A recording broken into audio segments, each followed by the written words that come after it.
to move in with that person, only to find out that they have a dog. Not just a dog, that said dog is his ex-girlfriend. Let's get into witchcraft to like be successful, and it didn't work.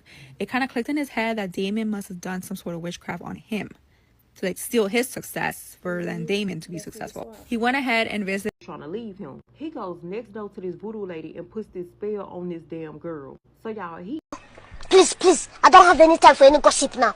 Huh? Yes. Look at you. Something with it. It's just money coming to me easily. Money coming in and needing me. Money coming in repeatedly. Money coming, it's just money coming. It's just money coming to me frequently.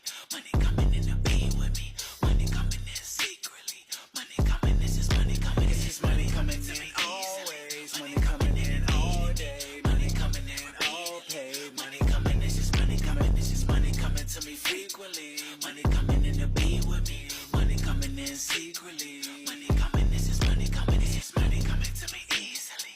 Money coming in and needing me. Money coming in repeatedly. Hey y'all, welcome back to All Things Jenny. I'm Jenny and welcome back to another episode of Crazy Story Time. Y'all need to be very careful who you call friends, because some friends are here as monitoring spirits to make sure that they fulfill an agenda. So let's get into the first story of this man who was so trusting that he ended up trusting a friend that almost ruined his life. Let's get into the first story. Be careful as to who you call your friend, especially as to who you invite into your own home. Javier and Carmen owned a small produce shop where they sold fresh vegetables and fresh fruit. Their shop became so successful that there would literally be people waiting outside in line for them to open because they always sold the best quality at the best prices. Things were really looking up for them. They were making a ton of profit until one day Javier's childhood friend named Damien happened to stop by the shop. When Damien showed up, Javier could tell that there was something really wrong with Damien. He looked extremely skinny. He looked sick. He looked really, really down. Like he was really going through it hard. Damien congratulated them on the success of their business and asked if there was any way that they could hire him for any sort of position, that he had tried everything that he possibly could to get a job, but that no one would hire him. He went as far as actually trying to do witchcraft in order to get people to hire him, and still no one would hire him. Like he was literally living on the streets and didn't have a penny to his name. Javier, feeling sorry for him, decided to go ahead and tell him, hey, we can make a position for you. You can just help us unload some of like the produce. We even have a spare bedroom that you can stay at until you get on your feet. Everything was perfectly fine at first. Damien proved to be a very good employee. He would help out, he would clean up, he would go above and beyond. It wasn't until one day Javier noticed that Damien and his wife Carmen were getting a little bit too personal with each other. He would catch them sometimes almost making flirtatious like gestures to each other, like inside jokes. Like it was getting a little bit out of control. Javier, thinking that maybe it was just all in his head, he decided to kind of ignore it until one day Damien came up to him and said, hey, I really appreciate you helping me out and giving me this position, but now that I have saved some money, I actually want to go ahead and open my own business. Damien told him that he didn't want it to feel like a competition against each other, like a rivalry, that he really just wanted to try things out on his own. Javier went ahead and gave him his blessings, and Damien went on his way. A few blocks over, he went ahead and opened his small little shop. Not long after Damien left and started his own shop, Javier started to notice that the fruits and vegetables from his shop would rot really fast. So fast that he wasn't even able to make any profit of it. He would end up having to throw most of it away. Along that was his wife Carmen. She became very, very distant. She wasn't really like as affectionate with him or even intimate with him. Like she wanted nothing to do with him until one day, like very angrily, she told him that she did not want to be with him anymore, that she felt like he was a failure and that their business was falling apart and that she wanted to leave him. She left to go work for Damien. This, of course, broke Javier's heart. His business just continued to decline to the point where, like, all of his customers left and went to Damien's shop. Things got so bad that Javier ended up having to shut down his shop because he was losing so much money. This pushed him into, like, drinking all the time. He was super depressed. He wasn't leaving the house anymore. Like, he lost a ton of weight. Like, he wasn't himself at all. Then he started to hear the rumors that Carmen and Damien were actually a couple now, that they were very affectionate with each other at his shop, that they would always be kissing and hugging, and that she was now his partner. Devastated, one day Javier felt like he wanted to just kind of end it all. Like he was just so devastated and so depressed that he went out and contemplated unaliving himself. Thankfully, that day he ran across one of his old customers, like one of his old loyal customers. When the lady saw him, she was like shocked by his appearance and went ahead and gave him a hug and told him, listen, I don't know what's going on or how things got this bad so fast, but I believe that it has to do with brujeria. I feel like you should go see a curandera. Javier remember how Damien had mentioned that he even tried witchcraft to like be successful and it didn't work. It kind of clicked in his head that Damien must have done some sort of witchcraft on him to like steal his success for then Damien to be successful. He went ahead and visited with a curandera that the lady recommended. The curandera, as soon as he walked in, she told him that they had been like, I don't know if I can say this on here without the video get taken down, but someone had put a hex on him so strong that they wanted him with nothing. They wanted everything that he had, and they wanted him to just disappear. With the help of the curandera, this took a lot of time. It wasn't like a quick limpia. Like it was a long process to get this hex off of him. He was finally able to be freed from this thing that was literally taking over his life. Not long after, he managed to scrape some money together and he opened up his own little shop in a different location. The curandera told him not to open it in the same place where he had his previous one because that place was already jinxed. He started very, very small with a very small amount of produce, but little by little, his clientele followed him back. Now, this whole time, he had no idea what had gone on with Damien and Carmen. Like, he didn't know. As far as he knew, like, they were still successful and things were looking up for them until it started to get back to him that apparently Damien's business was now failing. And it was his fruit and his vegetables that were now rotted and people no longer wanted to go and, like, shop over there. Not long after Damien ended up having to shut down his business, Javier heard that Damien became so enraged by his failure that he took it out on Carmen. And apparently, he was being, like, physically abusive towards her. One thing that I forgot to mention that the curandera told him is that the reason why Carmen left Javier and went with Damien is because Damien did a very, very strong love spell on her to get her to leave Javier. But Javier didn't want to get involved in that. His main concern was cleansing himself. Javier doesn't really know what ended up happening with Carmen. As far as he knows, she ended up leaving Damien because Damien became so like abusive towards her. All Javier knows is that one day, as he's at his little shop, his very successful shop, he sees Damien sitting across the street looking completely run down. He said he looked like a homeless person, just sitting there staring at his shop. That would be the last time that he would ever see him because he ended up hearing that Damien actually ended up going over to the train tracks. And so yeah, be careful who you help. Not everyone's your friend. Javier did also get remarried and is very happy with a family of his own now, so he's moved on. Now, that story was very crazy, and that's the reason why I said you cannot trust anybody and also use your discernment.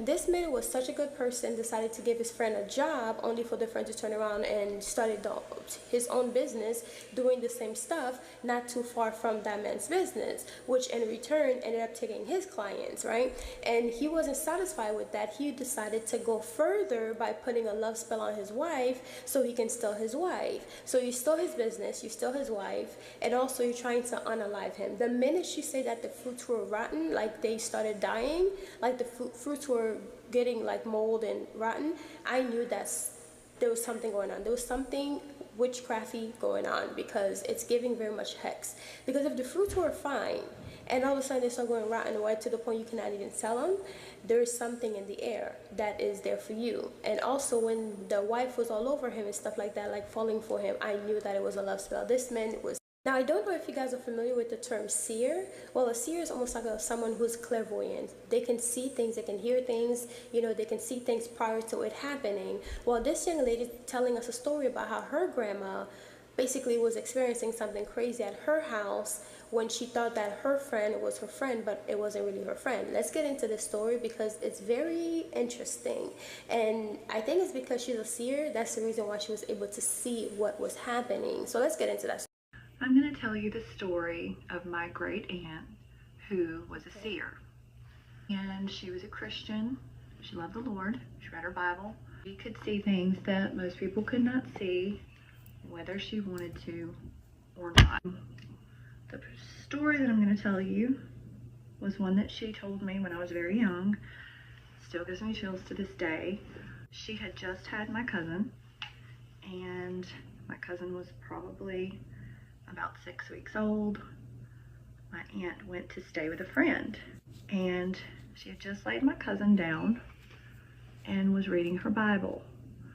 Well, she said that there was a loud noise, like a train coming through the house, and where her friend that she was staying with lived, we'll call her Betty, there were no trains. According to my aunt, and so she was a little startled, and she was worried that my cousin would wake up And so she, kind of looked over at her, made sure she was still sleeping, and when she looked back, Betty was walking into her guest bedroom where she was staying. Well, Betty was a very tiny lady, very petite, didn't make a lot of noise when she walked, except on this particular night when she was walking, her footsteps were very heavy, like she weighed way more than she did. And it startled my Aunt Becky, of course. So my aunt says, Betty, what are you doing? Are you okay? Is everything all right? Betty didn't speak, and so she was getting kind of a weird feeling, and she's had a lot of experiences with the spirit world, so she knew what was up. She kind of started getting a vibe that Betty wasn't Betty. That was not Betty, right? She says, Betty, are you okay? She asks her again, and Betty speaks to her. But when Betty speaks, it's not Betty's voice. Betty is speaking with a very deep, manly voice. And she tells my aunt to put down her Bible, because my aunt was reading her Bible. She tells her to put down her Bible and follow me in a very deep voice. And that's when my Aunt Becky said, okay, I understand the assignment. This is not my friend Betty. My Aunt Becky does what any Southern, God-fearing woman would do in a weird situation like that. She begins to plead the blood of Jesus Christ over herself, over her child, and over sweet Betty. Well, she closes her eyes and she begins to pray out loud. My aunt does not stop praying until the train sound stops. So, when she no longer hears what sounds like a train, she opens her eyes again, and Betty's gone. Was sweet Betty sleepwalking and found herself in my Aunt Becky's guest room? Now, I've heard it all on TikTok. So this next story, imagine you dating someone long distance, and then you finally decide to move in with that person, only to find out that they have a dog. Not just a dog, that said dog is his ex-girlfriend. Let's get into it. Did y'all hear the story about that girl Cassie that traveled 7 hours away to go be with this dude that she had been talking to for over a year, long distance? Later on down the line, y'all, she found out that this man his dog was his ex-girlfriend. Now, I know this shit probably confusing. You like, what the fuck? But let me explain this shit to y'all. So y'all know in New Orleans, they real big on that voodoo shit. Real big. So y'all, after John and Cassie had been talking for a year or whatever, they decided to move in with each other. Cassie ended up getting an offer from this job that she had been waiting on. So once it was confirmed that she got the job, y'all, she packed up all her belongings and she drove 7 hours away to go be with this man that she thought she was in love with. So she get down there to the man's house or whatever, and he helping her unpack. In this cage, he had this big ass dog, y'all. The dog was real vicious. Now, Cassie was confused because when they was on FaceTime or when they would talk on the phone, she never heard of a dog. He never mentioned a dog whatsoever. So, y'all, as Cassie walking through the house putting her stuff up, the dog is like barking at her with a real vicious bark. So she make a comment to John, and she was like, John, you ain't gonna never be able to let that dog out the cage while I'm here, because look how he barking at me. John corrects her and lets her know that the dog is a she. Now, every time Cassie would walk past this cage, y'all, the dog would just bark. Like, if that dog was to get out, that dog would have probably killed Cassie. Now, it's a lot of questions that Cassie wanted to ask John about the dog that raised concern. Like, for one, he would only take the dog out at 3 in the morning. It wouldn't be 2:59, it wouldn't be 3:01, it was exactly 3 a.m. in the morning that he would take this dog out. One day, Cassie looking out the window, and she looking at the interaction that he having with the dog. John and this dog would stare at each other, y'all. Like, the dog would be sitting down just staring at John, and John would be staring at the dog. So it was a lot of shit that was like going through Cassie's head, like, what the hell this man got going on with this damn dog? One thing Cassie noticed is that the dog was well trained. Whenever John would tell the dog to sit or eat or lay down, the dog would do so. So y'all, this continued or whatever with John and Cassie would ask John, like, what's going on with you and the dog? John always brushed it off and made it seem like the dog was the type of dog that was not used to like people being around. He also told Cassie that it may take some time for the dog to get used to her. But in the back of Cassie's mind, she knew it was something more to this dog in their relationship. So y'all, one day John decides to go run an errand. Cassie decides to go to the next door neighbor to see what's going on. Come to find out, y'all, the next door neighbor was the voodoo lady that put the spell on the damn dog, which was John's girlfriend, ex-girlfriend. So I guess they had got into an altercation one night. The ex-girlfriend had called the police on John. But by both of their names being on the lease, the police was not allowed to make John leave. So John noticed that his ex-girlfriend was trying to break up with him. She was trying to leave him. He goes next door to this voodoo lady and puts this spell on this damn girl. So y'all, he ended up getting a spell on this girl, turns her into a dog. The only thing the voodoo lady told him was every day you have to take her out at 3 in the morning. Not 2:59, not 3:01. It have to be at 3 in the morning. And it was crazy because Cassie caught John standing at the back door at like 2:59 and she was wondering what he was doing. And that was because he wasn't able to open that door until 3 a.m. in the morning to let that dog out. So y'all, Cassie goes next door to talk to the voodoo lady or whatever. At the time, she didn't know that there was a voodoo lady until the lady opened up her door. Now you can tell she had all these dolls lined up on this cabinet. She had crystals hanging from her ceiling. Now as many people as there was, she knew she couldn't have had that many family members to where she had all their pictures lined up. Some of them had their eyes closed. Some of them had their eyes wide open. Some of them looked like they was unconscious.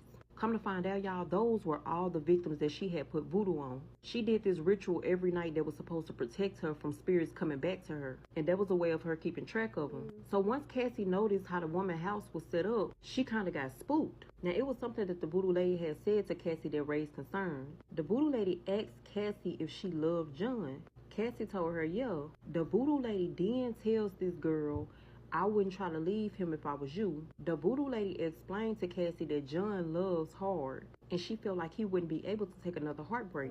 So Cassie looking at the woman like, damn, is this something you know that I don't know? So at this point, y'all, the voodoo lady knowing that she had said too much to Cassie. So while Cassie talking to the voodoo lady or whatever, John pulls back up. The voodoo lady let Cassie know that it was nice to meet her, this, that, and the third. Cassie goes back home. But y'all, it was something about that dog that just wasn't sitting right with Cassie. So every time John would leave, y'all, she would start going through his stuff. So y'all, it's this shed that he had in his backyard, y'all. All that girl stuff was in there. Her clothes, her shoes, her damn wallet, her purse, like as if the girl never left. Cassie also finds this diary that this girl been writing. The thing about it, y'all, John never knew that his ex-girlfriend had kept a diary. So she was logging her day-to-day living with him. So Cassie reading the diary, y'all, the girl basically saying how she had been trapped, like, this man won't leave her alone. He's very aggressive. She have no family. She was just really pouring her heart out into this diary. Then, y'all, in the diary, the ex was talking about how the voodoo lady and John was real close to each other. She wrote about how John would want to spend more time with the voodoo lady than her. Now, y'all know Cassie saw all that stuff that was in the lady's house, but she couldn't really put her finger on, you know, what the lady had going on. She then finds out through the diary, y'all, that the girl was a voodoo lady. Now, the way John's shed was, like, set up, he had, like, a front door of the shed and he had, like, a back door of the shed. And there was 2 windows on the side. So Cassie heard John coming outside or whatever, so she goes through the back door of the shed. Behind his house is these other nice houses, and, you know, Cassie made it seem like she was looking at the houses. John asked her what she was doing or whatever, and Cassie was like, these houses are beautiful, just really trying to throw John off. John then tells Cassie, come on, let's come inside, let's cook. Cassie notices that the dog, y'all, the dog was not aggressive. The dog was just staring at this girl. So y'all, they in the house or whatever, they cooking the food or whatever. It's 1,000,001 thoughts going through Cassie's head about this dog, this voodoo lady, what she saw in the shed, what she read in that diary. So y'all, one day she decided to wait until John went to go run another errand, and she was gonna let that dog out the cage just to see if the dog was gonna attack her or like what the dog was gonna do.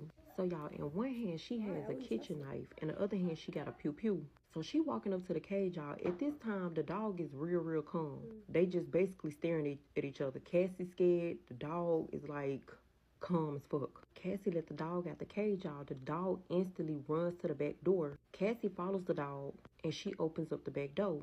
The dog runs to that shed, y'all. Cassie follows the dog to the shed. She opens the shed, y'all, and the dog go to this specific place. And it's this big ass box with all type of shit like voodoo dolls, crystals, a lot of sage. Like you can tell that it was some work done in that box.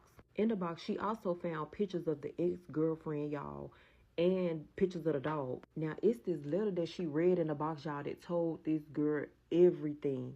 How this man did it, when he did it, why he did it, all type of shit. So at this point, Cassie, knowing that John had put a voodoo spell on his ex-girlfriend, which turned her into the dog. Cassie, not knowing that John then came back from his little errand, he notices that Cassie and the dog is in the shed. So while she studied rambling through everything, y'all, John is at the front of the goddamn shed, finna walk through the door. As Cassie and the dog was finna leave out the shed, y'all, John jabbed a knife in her stomach and shanked her ass like 12 times, leaving her deceased in the shed.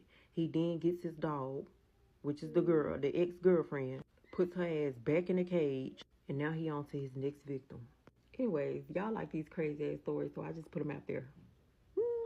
Love spell gone wrong, a Jamaican man's confession. Let's not meet. I've been keeping this story to myself for a long time because for years I wasn't sure what really happened to me. And even now, when I think about it, my stomach twists. But recently, I've been feeling like somebody out there needs to hear this warning. So here it is. This happened to me in Jamaica about 5 years ago. And before anyone jump in the comments, no, I am not a superstitious person. I did not grow up believing in obia, spells, or anything like that.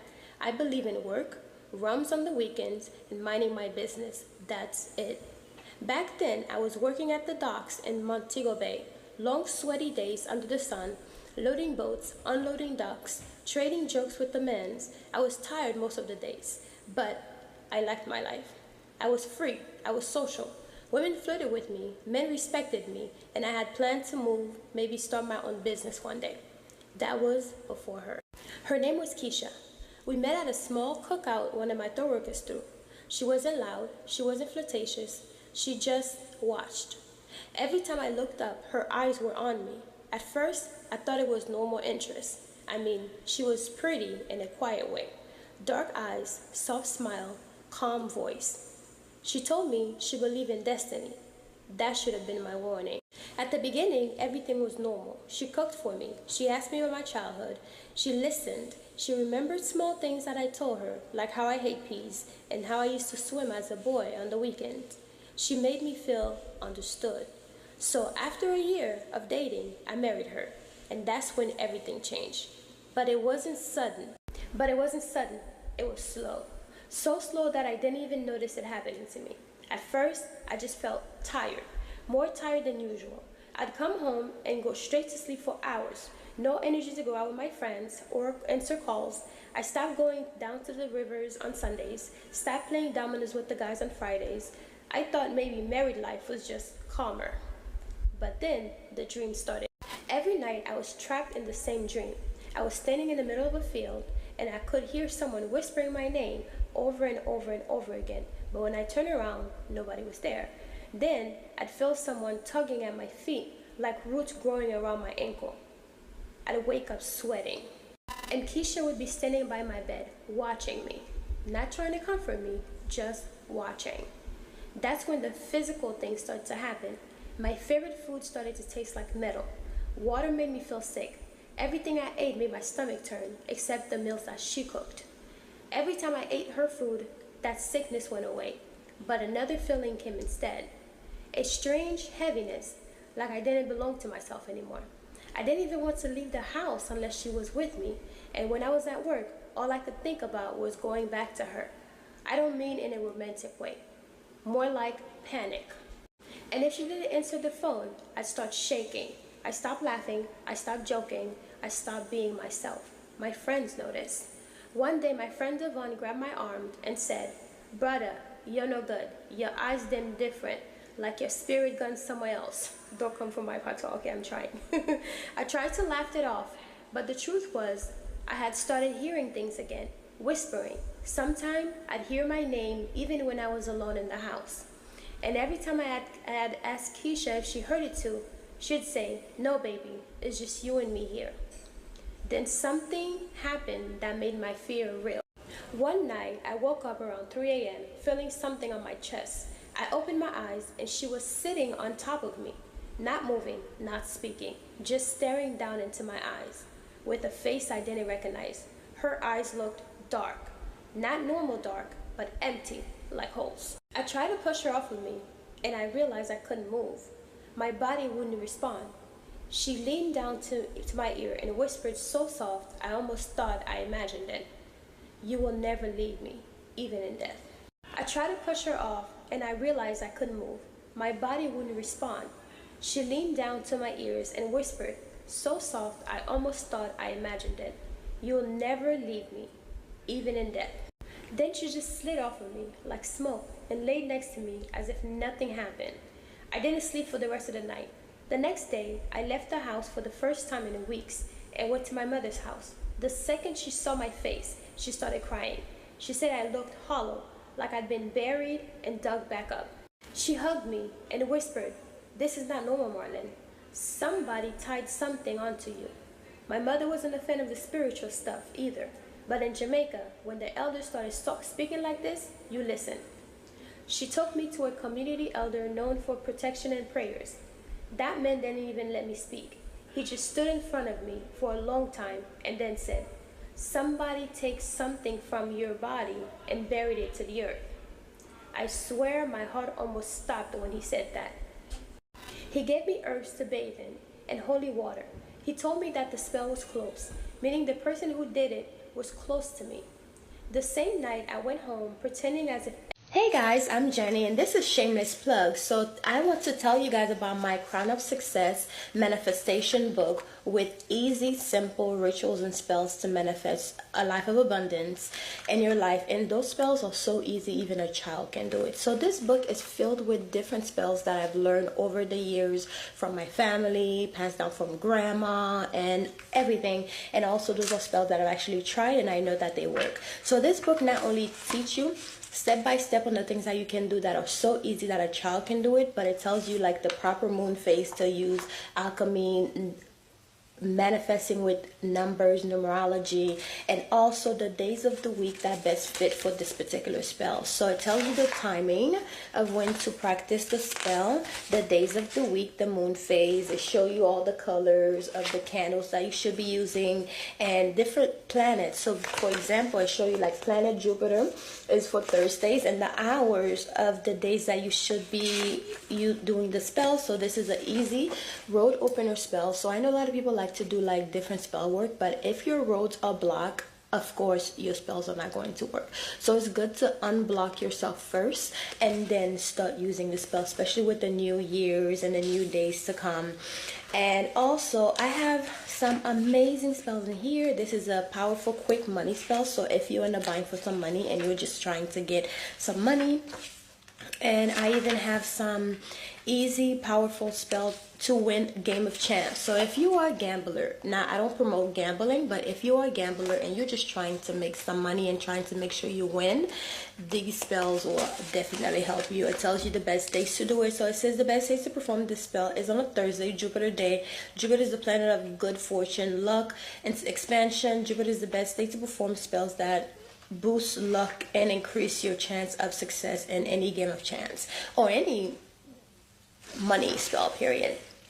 It has a list of so many spells that you can incorporate in your life with this new year to bring prosperity. And I even put some bonus spells on here, which for Saturday is a day to do like protection work. So I have a spell for like send back to senders. So I put some bonus spells on here, and then a protection with Archangel Michael. So there's so many spells on here. Removing the evil eye spell, so you can remove evil eye in your money and also in your everyday life. New Year home blessing spell, and I know it's been a few days since the new year started, but you can always do a home blessing spell any days of the week.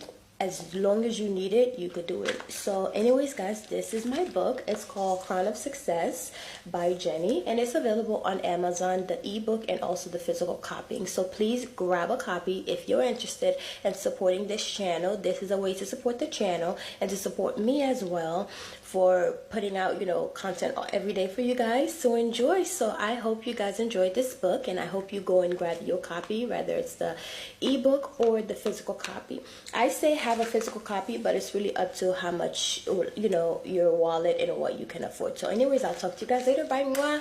This is a shameless plug, so just check out my channel, okay? Love you guys. Mwah.